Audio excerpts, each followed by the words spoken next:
student, আমাৰ YouTube channel The Learning Tree Level Up Your Learning লৈ স্বাগতম জনাই।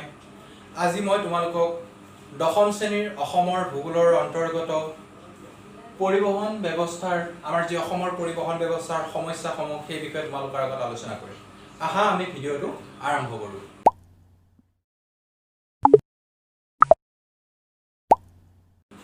অলৰেডি মই তোমালোকক আমাৰ অসমৰ পৰিবহন ব্যৱস্থাসমূহৰ বিষয়ে আলোচনা কৰিলো। পথ পৰিবহন, জল পৰিবহন, বিমান পৰিবহন, ৰেল পৰিবহন এইবোৰৰ বিষয়ে তোমালোকৰ আগত আলোচনা কৰিলো। আশা কৰিলো তোমালোকে বুজি পালা। এই পৰিবহন ব্যৱস্থাসমূহ অসমৰ লগত যেনেদৰে অসমৰ লগতে উত্তৰ পূৰ্বাঞ্চলৰ লগতে ভাৰতবৰ্ষৰ যি উন্নয়নৰ ক্ষেত্ৰত অৰিহণা যোগাইছে আৰু অৰ্থনীতিৰ ক্ষেত্ৰত মানুহৰ সমাজ জীৱনৰ লগত যেনেদৰে সাঙুৰ খাই আছে সেই বিষয়ে তোমালোকে নিশ্চয় বুজি পালা।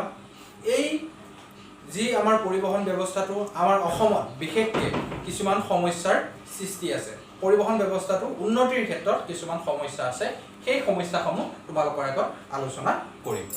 প্ৰথমতে আমি সমস্যাৰ কথা ক'বলৈ গ'লে পাহাৰ, মালভূমি, সমভূমি সমূহৰ মাজত যোগাযোগ।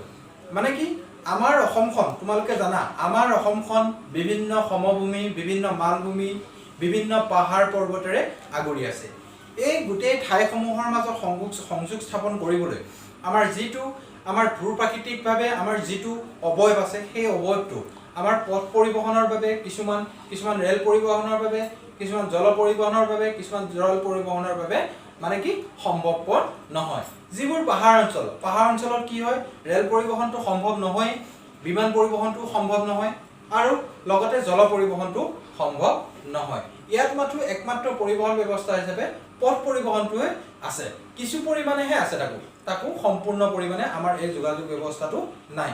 গতিকে এই ক্ষেত্ৰত আমি ইয়াৰ সমস্যাৰ বিষয়ে এইটো উল্লেখ কৰিব যাব পাৰোঁ যে অসমখন এখন বৈচিত্ৰ্যময় দেশ।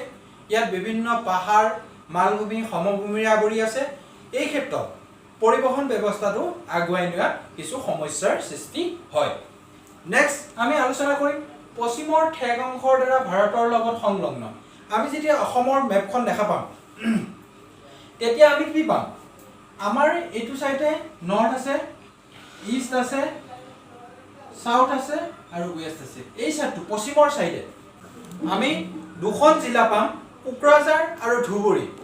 এই ধুবুৰী জিলা বা কোকৰাঝাৰ জিলাৰহে আমাৰ কিছু অংশদিহে আমাৰ কি হৈছে, আমাৰ অসমখন ভাৰতবৰ্ষৰ সৈতে সংলগ্ন হৈ আছে এটা সৰু ঠেক পথ। সেইবাবে আমাৰ অসমৰ যোগাযোগ ব্যৱস্থা ভাৰতৰ অইন ৰাজ্যৰ লগত কি হৈছে, উত্তৰ পূৰ্বাঞ্চলৰ বাহিৰে কিছু অসুবিধাৰ সৃষ্টি হয়। যিহেতু যিটো আমাৰ স্থলভাগটো ভাৰতবৰ্ষৰ লগতে সংলগ্ন হোৱা পথটো আমাৰ কি হৈছে ঠেক অঞ্চল বাবে। তোমালোকে বুজি পালা নিশ্চয়। ইয়াৰ পিছতে আহিছে মাটিৰ গুণাগুণ। মাটি মানে কি, আমাৰ অসমখন তোমালোকে জানাই ভূ প্ৰাকৃতিক হিচাপে বিভিন্ন ধৰণৰ ভূ প্ৰাকৃতিক আছে, পাহাৰ আছে, মালভূমি আছে, সমভূমি আছে, নদী আছে, নদ আছে, বিভিন্ন ধৰণৰ বস্তু আছে। ইয়াৰ ফলত কি হৈছে, আমাৰ মাটি কিছুমান কি হয়, কিছুমানৰ পলসুৱা মাটি আছে, কিছুমানৰ বালিয়া মাটি আছে, কিছুমানৰ আঠা মাটি আছে। গতিকে তেনেস্থলত কিছুমান এনে জেগা আছে আমাৰ বালিয়া মাটি, এইটো পথ নিৰ্মাণ কৰাত অসুবিধাৰ সৃষ্টি হয়। এনেকুৱা ঠাইসমূহত পথ নিৰ্মাণ কৰা অসুবিধাৰ সৃষ্টি হয়। সেই মাটিৰ গুণাগুণৰ ওপৰত নিৰ্ভৰ কৰি আমাৰ পথৰ যিটো সমস্যা সেই সমস্যাটো নিৰ্ভৰ কৰে। ইয়াৰ পিছতে আহিব বতৰ বা জলবায়ুৰ প্ৰভাৱ। বিশেষকৈ অসমত আমি অসমৰ কথা লক্ষ্য কৰিলে আমি কি পাম, 0 to 15 ডিগ্ৰী যিটো লেটিটিউড, আমাৰ যিটো অক্ষৰেখা, ইয়াৰ অন্তৰ্গত আমাৰ অসমখন অৱস্থিত। এই লেটিটিউডত আমাৰ কি হয়, বিশেষকৈ মৌচুমী জলবায়ুৰ অন্তৰ্গত হয়। ইয়াৰ ফলত কি হয়, বছৰটোৰ প্ৰায় মাহতে আমাৰ কি হয়, বৰষুণ হয়। বৰষুণ হোৱাৰ ফলত কি হয়, আমাৰ বাট পথবোৰ সোনকালে বেয়া হয়, মানে কি পৰিবহন ব্যৱস্থাটো সোনকালে বেয়া হয় আৰু এই ক্ষেত্ৰত আমাৰ কি হয়, পৰিবহন ব্যৱস্থাটো যথেষ্ট পিছ পৰি থকা দেখা গৈছে। আমাৰ পৰিবহন ব্যৱস্থাটো আগুৱাই নিয়াত সমস্যাৰ সৃষ্টি কৰে। গতিকে তোমালোকে এই পইণ্টটো বুজি পালা। ইয়াৰ পিছতে আহিব ঔদ্যোগিক বিকাশৰ হাৰ কম। মানে কি, আমাৰ ভাৰতবৰ্ষত যেনেধৰণে ঔদ্যোগিক বিকাশ হৈছে সেই অনুপাতে আমাৰ অসমত এই ঔদ্যোগিক বিকাশৰ হাৰটো যথেষ্ট কম। আমাৰ অসমত যদিও ঔদ্যোগিক বিকাশটো হৈছে তথাপি কি হৈছে, আমাৰ ভাৰতবৰ্ষৰ তুলনাত ইয়াৰ হাৰটো বৃদ্ধি হোৱা নাই। ইয়াৰ ফলত কি হৈছে আমাৰ বাট পথবোৰ বা পৰিবহণ ব্যৱস্থাটো দুৰ্বল হৈ আহিছে। যেতিয়া এটা অঞ্চলত তোমালোকে নিজে লক্ষ্য কৰিবা তাত উদ্যোগ আছে, বিভিন্ন ধৰণৰ অৰ্থনৈতিক কাৰ্যকলাপ তাত সংঘটিত হয়, সেই অঞ্চলটোৰ পৰিবহণ ব্যৱস্থাটো যথেষ্ট উন্নত, তোমালোকে নিজে মন কৰিব পাৰা। গতিকে সেই ঔদ্যোগিক বিকাশৰ হাৰটো যিহেতু কম আমাৰ অসমত, সেই হেতুকে আমাৰ কি হৈছে পৰিবহণ ব্যৱস্থাটো যথেষ্ট দুৰ্বলতা বা সমস্যাৰ সন্মুখীন হৈছে। ইয়াৰ পিছতে আমাৰ কি আহিব বৃহৎ বজাৰৰ অভাৱ। ঔদ্যোগিক বিকাশ আৰু আমাৰ বজাৰৰ অভাৱ এই দুটা এটা আনটোৰ পৃথক বুলি ক'ব পাৰি যদি দুইটাৰ ক্ষেত্ৰত যথেষ্ট মিল আছে। বজাৰৰ অভাৱ মানে কি আমাৰ যেতিয়া এটা অঞ্চলত উদ্যোগ এটা হ'ব বা বেলেগ এটা উদ্যোগৰ পৰা আমাৰ বেলেগ এটা অঞ্চললৈ বজাৰ এখন বস্তুবোৰ বেচিব আহিব বা মানুহৰ মাজত লৈ যাব, তেতিয়া কি হৈছে আমাক বজাৰ এখনৰ দৰকাৰ হয়। যেতিয়া সেই ঠাইত বজাৰ এখন হ'ব তেতিয়া কি হৈছে অট'মেটিকলি আমাৰ কি হ'ব পৰিবহণ ব্যৱস্থাটো উন্নত হ'ব। যিহেতু আমাৰ অসমত এনেকুৱা ধৰণৰ বজাৰ ব্যৱস্থা নাই, সেই হেতুকে অসমত আছে কিন্তু সীমিত সংখ্যক, গতিকে সেই হেতুকে কি হৈছে আমাৰ পৰিবহণ ব্যৱস্থাটোৰ কিছু সমস্যাত ভুগিছে। ইয়াৰ পিছতে কি আহিব গোষ্ঠীগত আৰু সাম্প্ৰদায়িক সমস্যাৰ লগত সমস্যা। গোষ্ঠীগত আৰু আমাৰ অসমত বিশেষকৈ বৰ্তমান সময়ত গোষ্ঠীগত আৰু সাম্প্ৰদায়িক যিটো ব্যৱস্থা ই গা কৰি উঠিছে। গতিকে এই ক্ষেত্ৰত কিছুমান চৰকাৰৰ ক্ষেত্ৰত কিছুমান প্ৰেছাৰ আহি পৰে বা চাপ আহি পৰে, দল সংগঠনৰ কিছুমান চাপ আহি পৰে, নিৰ্দিষ্ট কিছুমান গোষ্ঠীৰ কি হয় লাভালাভৰ বাবে চৰকাৰে কিছুমান ব্যৱস্থা গ্ৰহণ কৰিব লাগে যদিও সেই কিছুমান নিৰ্দিষ্ট গোষ্ঠীৰ দল সংগঠনৰ বা সাম্প্ৰদায়িক গোষ্ঠীৰ বা কিছুমান এনেধৰণৰ সাম্প্ৰদায়িক গোষ্ঠীৰ ফলতে হওক কিয় এইবোৰ চাপতে ফলত কিয় হওক কিয় আমাৰ এই পৰিবহণ ব্যৱস্থাটো উন্নয়ন কৰাত এক সমস্যাৰ সন্মুখীন হৈছে। ইয়াৰ পিছতে আহিব আমাৰ উগ্ৰপন্থী সমস্যা। আমাৰ অসম বুলি নহয় উত্তৰ পূৰ্বাঞ্চলত বিশেষকৈ উগ্ৰপন্থীৰ সমস্যা বিৰল। আমাৰ অসমৰ উগ্ৰপন্থী সমস্যা বুলি ক'লে আমি আলফাৰ কথা উল্লেখ কৰিব পাৰোঁ, ইয়াৰ উপৰিও NDFBৰ কথা উল্লেখ কৰিব পাৰোঁ।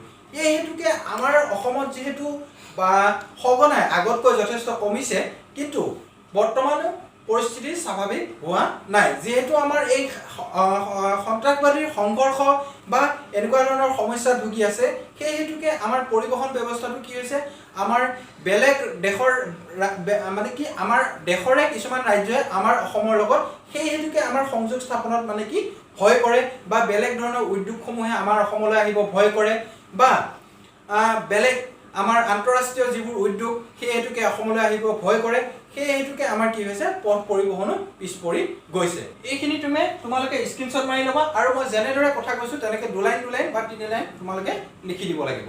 ইয়াৰ পিছত আৰু কেইটামান আছে পৰিবহণ ব্যৱস্থাৰ সমস্যা। তাৰপিছতে তোমালোকৰ নেক্সট গুণগত দিশত বা কাৰিকৰী দিশত পিছপৰা।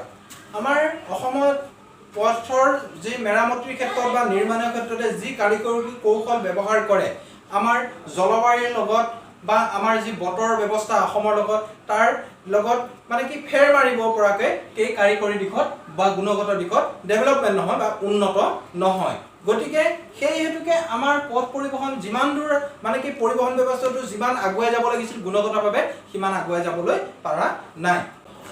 তোমালোকে নিশ্চয় মন কৰিছাই যে আমাৰ ৰাস্তা এটা বনোৱাৰ লগে লগে অতি বেছি তাৰ বয়স যদি ক'ব পাৰোঁ 2 বছৰ বয়স, আজিকালিতো 2 বছৰো দেখা নাযায়, ইয়াৰো তললৈ গতি কৰিছে। গতিকে এই ক্ষেত্ৰত আমি গুণগত দিশত আমাৰ অসমৰ যি পথ পৰিবহণৰ ব্যৱস্থা বা নিৰ্মাণ কাৰ্য ই মানে কি কাৰিকৰী দিশত ডেভেলপমেণ্ট বা উন্নত নহয় বুলি ক'ব পাৰি। ই হৈছে এক পথ পৰিবহণ ব্যৱস্থাৰ ডাঙৰ সমস্যা। ইয়াৰ পিছতে তোমালোকৰ চৰকাৰী আঁচনিসমূহ সঠিক ৰূপত ৰূপায়ণ হোৱা নাই। আমাৰ অসম চৰকাৰে বৰ্তমান বিভিন্ন ধৰণৰ পথ পৰিবহণ ব্যৱস্থাৰ পথ পৰিবহণে নহয় পৰিবহণ ব্যৱস্থাৰ ক্ষেত্ৰত যি ধৰণৰ আঁচনি ৰূপায়ণ কৰিছে, যে আমি MGNREGA আঁচনিৰ অধীনত কিছুমান পথৰ ব্যৱস্থা কৰিছে বা প্ৰধানমন্ত্ৰী গ্ৰাম্য সড়ক যোজনা এনেকুৱা ধৰণৰ কিছুমান আঁচনি ৰূপায়ণ কৰিছে, যদিও কিছুমান অঞ্চলত সফল হৈছে, কিন্তু বৰ্তমানেও এনে কিছুমান অঞ্চল আছে যিসমূহ অঞ্চল আজিও পৰিবহণ ব্যৱস্থা সুচল নহয়। সেই হেতুকে চৰকাৰৰ যিসমূহ আঁচনি গ্ৰহণ কৰিছে সেইসমূহ আমাৰ গোটেই অঞ্চল সাঙুৰি ল'ব পৰা নাই সেই হেতুকে কি হৈছে আমাৰ আঁচনিসমূহ চৰকাৰে ৰূপায়ণ কৰাত ব্যৰ্থ হৈছে বুলি কিছু ক্ষেত্ৰত কিছু পৰিমাণে ব্যৰ্থ হৈছে বুলি ক'ব লাগিব গতিকে আমি তোমালোকক এই পথ পৰিবহনৰ সমস্যাৰ বিষয়ে তোমালোকক আলোচনা কৰিলোঁ অলৰেডি আমি কি শিকিলোঁ পথ পৰিবহন ব্যৱস্থাৰ বিষয়ে শিকিলোঁ পৰিবহন ব্যৱস্থাৰ 4 প্ৰকাৰ আছিল পথ পৰিবহন ৰেল পৰিবহন জল পৰিবহন আৰু বিমান পৰিবহন আৰু সেই পৰিবহন ব্যৱস্থাৰ আমি সুবিধাসমূহ সেই পৰিবহন ব্যৱস্থাসমূহ যেতিয়া আলোচনা কৰিছিলোঁ সেই পৰিবহন ব্যৱস্থাসমূহৰ আমি সুবিধাসমূহ আলোচনা কৰিলোঁ আৰু লগতে আমি আজি এক্সট্ৰাকে সেই গোটেই পৰিবহন ব্যৱস্থাসমূহৰ কি কৰিছোঁ সমস্যাসমূহ আলোচনা কৰিলোঁ আশা কৰিলোঁ তোমালোকে বুজি পালা এই বিষয়ে তোমালোকক এনেধৰণে প্ৰশ্ন আহিব পাৰে যে অসমৰ পথ পৰিবহনৰ সমস্যাসমূহ কি বা এনেদৰে আহিব পাৰে যে অসমৰ পথ পৰিবহনৰ